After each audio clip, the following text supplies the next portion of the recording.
جو ہمیشہ میں یہ کہتا ہوں کہ اپنے ذہن کو تعصبات سے پاک کر کے علم کو علم کے طریقے سے دیکھیں، اور اگر کسی پر تنقید کرنی ہو تو اس کے آداب سیکھنے چاہیے۔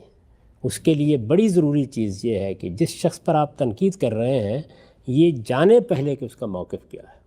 اس کا موقف خود اس کے الفاظ میں آپ کے سامنے آنا چاہیے۔ اس نے کوئی چیز لکھی ہے، اس نے کوئی چیز بیان کی ہے، یہ نہیں ہے کہ آپ نے ایک جملہ سن لیا یا دو جملے سن لیے، آپ نے کسی کی تنقید سن لی۔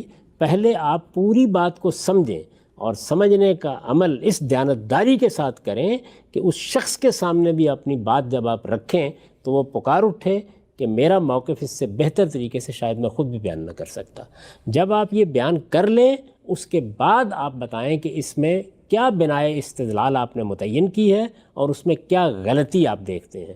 میں نے جن لوگوں پر تنقید کی ہے، میری کتاب برہان میں وہ تنقیدات موجود ہیں، ان میں سے آپ ایک ایک کو اٹھا لیجئے، یعنی میں نے ان لوگوں کے ایک ایک لفظ کو پڑھا ہے۔ وہ دنیا میں موجود تھے تو ان کے ساتھ ملاقاتیں کی ہیں، ان کے سامنے اپنا نتیجہ فکر رکھا ہے، یہ بتایا ہے کہ میں آپ کا یہ موقف سمجھ رہا ہوں، اس پر میرے یہ اشکالات ہیں، ان کی پوری بات سنی ہے، اس کے بعد قلم اٹھایا ہے۔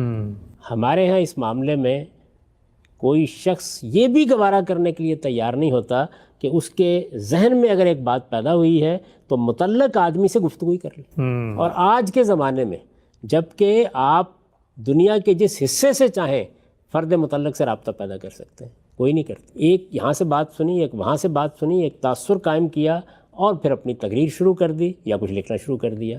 تو میں یہ عرض کروں گا کہ تعصبات سے پاک ہو کر جب خاص طور پر کوئی نیا زاویہ نظر سامنے آئے تو اس کو پہلے سمجھنے کا عمل کرنا چاہیے۔ وہ کیا ہے، اس کی بنیادیں کیا ہیں، اس کی اساسات کیا ہیں، وہ آدمی ایسی بات کیوں کر رہا ہے۔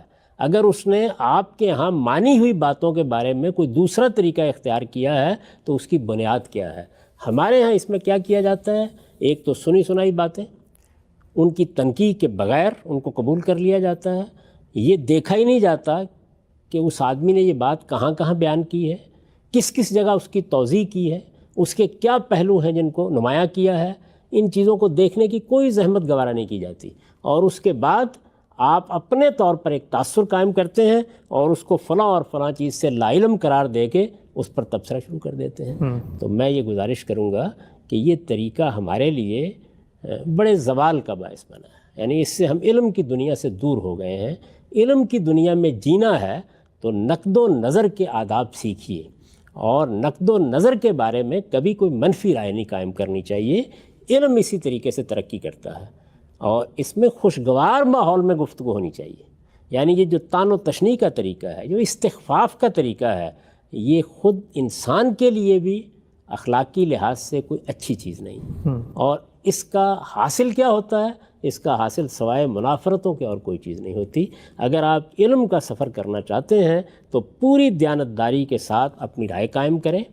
دوسرے پر نقد کرنا، آپ نے کسی کے محاسن بیان کرنے ہیں، اس کے لیے زیادہ تحقیق کی ضرورت نہیں ہوتی، لیکن اگر کسی پر نقد کرنا ہے تو پھر اس کے اندر اتریے، اور اگر کوئی زندہ آدمی موجود ہے تو اپنے تمام اشکالات اس کے سامنے بار بار رکھیے، اس کی بات سنیے، اور پھر اس کو بتائیے کہ میرے یہ اشکالات ہیں، اور اب جب کہ ہم نے ان چیزوں کو اس تنقید سے گزار لیا ہے، میں اب بھی مطمئن نہیں ہوا، اب آپ کا حق ہے کہ آپ لوگوں کو مطلع کریں اور اس پر تنقید بھی لکھیں۔ ہم سب